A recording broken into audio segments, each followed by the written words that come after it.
Now AEMdata will display any channel that's of course coming from your ECU or data logger or dash or anything. But let's say you want to create a new channel, or you want to filter an existing channel, or apply some math to multiple existing channels.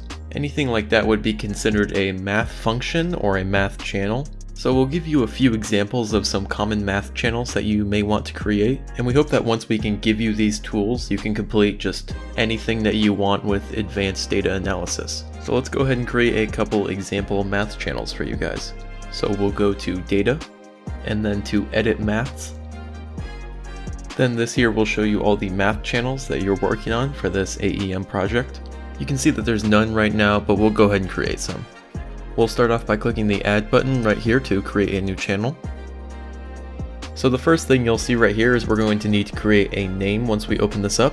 Now the first example that we'll do is how to take an analog voltage and then convert that into some sort of meaningful unit. So in this example, we'll take an analog voltage that is coming into the ECU, which happens to be analog 20, which we can see right here.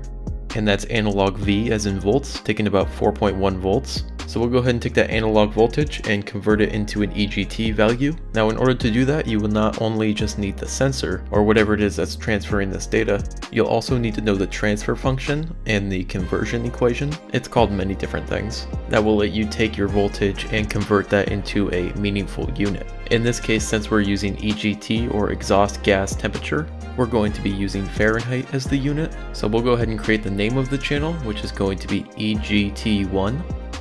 So you can name it whatever you want. This is just the example that we're going to be using. Just name it something that you can remember. Just so when you're looking at the channel list down here and everything, you'll be able to remember what you put, because it's such a long list it can get confusing fast. So now you'll need to select the units. This is really important, just in case later you want to change the units. Because right now we have it in Fahrenheit, but say later you want to change it to Celsius or Kelvin, we can go ahead and do a units conversion, no problem. But first we need to tell the software what the base units are, or the native units. So in our case, it's going to be temperature, which is right down here, and then Fahrenheit. So now we're going to need to create our equation. Now this particular EGT gives us the data in the manual, and it says the equation is to take the voltage that's coming in, multiply that by 360, and then add 32, which will give us the Fahrenheit temperature value. So let's go ahead and do that.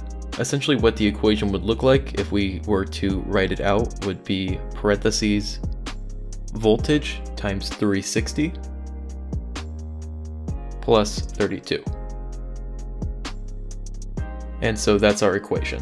In this case, we're going to need to replace the V for voltage with our actual channel name. So we're going to actually delete that and then go down to the channels, and we're going to go ahead and find the source, which in this case is analog 20. And then we're going to insert it there. So now you can see that it's analog 20 multiplied by 360 plus 32. That's our entire equation. So we'll then go ahead and click apply.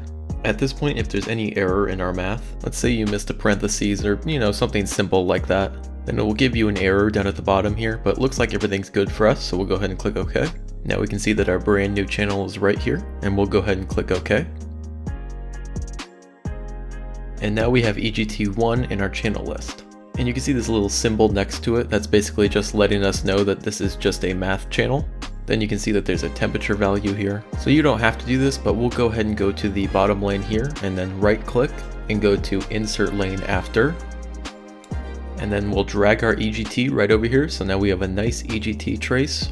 And just like we've shown you earlier, you can go ahead and click on the channel and you can change the decimal place, the color, the min, the max, and you can even change the alarm limits. So say if we turn on maximum alarm, anytime the EGT is over, let's say 1550 Fahrenheit, we will want an alarm. So if you click OK, we can see that it's highlighted certain areas in red. Those are letting us know that it's gone above the alarm threshold. So this gives you a really nice indication on whether or not there's any problems, so you won't have to pour through all the data manually. Notice also that the software has highlighted our channel right over here on the red. Next, we'll go ahead and filter a noisy channel. Let's go ahead and filter one of the accelerometer channels. Now before we do that, let's go ahead and take a look at what that channel looks like. So if we zoom in here, this yellow trace is our acceleration Y. So we can see there's a little bit of noise left to it, but not too bad. But if we want to go ahead and filter that, make it a little bit more clean, a little bit easier to look at, we can definitely do that. So we'll create a new channel.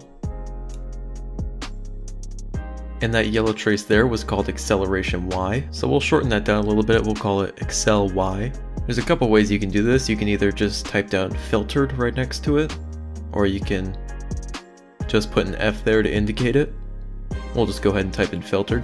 For units, we will select acceleration G-force, since that is what our acceleration channel is coming out as. And we're not changing the units, we're just filtering out the signal at this point. So now what we're going to do is we're going to go to functions, since filtering is a type of function. Now these are all different types of functions that we can apply. If you want to know a little bit more about each one, you can hover your mouse over it. It'll tell you a brief description. And it will also give you some notes on how to use it. So we'll show you that example here with filtering. So you can see under functions that there's quite a lot of different filtering options. For this one, we're just going to use a simple averaging filter. That usually does a good job for most types of data that just need to be smoothed and cleaned up. You can see here that there's two different types. One of them says filtering average and then in parentheses expression. That's just letting you know that you need to type in the expression in between the parentheses. In our example, the expression is just the channel acceleration Y. The second one here is expression, taps. Taps is basically another word for samples, or how many samples the filter is being applied to. The larger the tap value, the more aggressive your filtering will be. This is also going to change or be dependent on the sample rate of the channel. So this is one of those things that typically takes some trial and error to figure out what is the best value for the taps. Let's go ahead and use that. And using the second one here will allow us to be able to control the filtering so it won't be over filtered when we do it. So we'll double click that. And now you'll see here that we have two parentheses, but they're empty, so we're going to need to fill that in. So remember that it tells you right here what you're going to need to do inside that parentheses. For us, we're going to need to put in that expression, and then a comma, and then our taps value. So we'll go to channels, and then put in acceleration Y. We'll then put a comma, and then we're just going to need to type in a taps value. So if we type in 0, then there's obviously going to be no filtering. So the higher the number that we put in, the more filtering there will be. Right now we'll start with a smallish number, so we'll put in 10. So we'll click apply and then make sure that we have no errors, and then once there's none, we'll go ahead and click OK. And I'm going to go ahead and move this window off to the side. We can actually leave this window open when we're testing out our new channel, so we'll move it to the side there. What I'm going to do here is create a lane after this one. We'll move some things around a bit here. So what you want to do is compare our existing acceleration Y channel to our new filtered one. So right here, Excel Y filtered. In order for this to be a fair comparison, we're going to need to make sure our ranges are the same. So our decimal places is at 2, and our minimum is at -1.5, and our maximum is at 1.5. So we'll make sure that our new channel that we just created is the same. So we'll set this to 2 decimal places, and then for the minimum and maximum, we'll change it to the same thing as the other one, which was -1.5 and 1.5. Once we press OK, we'll be able to see that it's slightly clearer, but there's still a lot of noise in the channel. So that's just telling us that we need to increase the filtering strength. So we're going to go ahead and edit the channel, and we'll change this 10 to about 25. Looks a little bit better, but it looks like it still needs a little bit more. So the really nice thing here is that if you want to make a change, you can just click apply and that'll automatically happen. You don't have to close or open any new windows. So that looks a lot better now.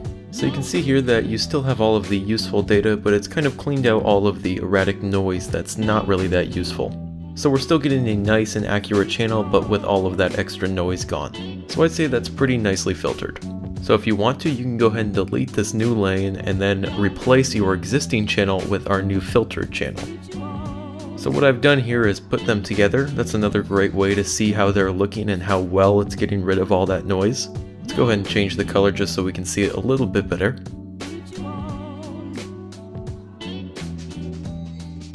So you can see here that it's looking really nice and it's just cleaning up all those ups and downs.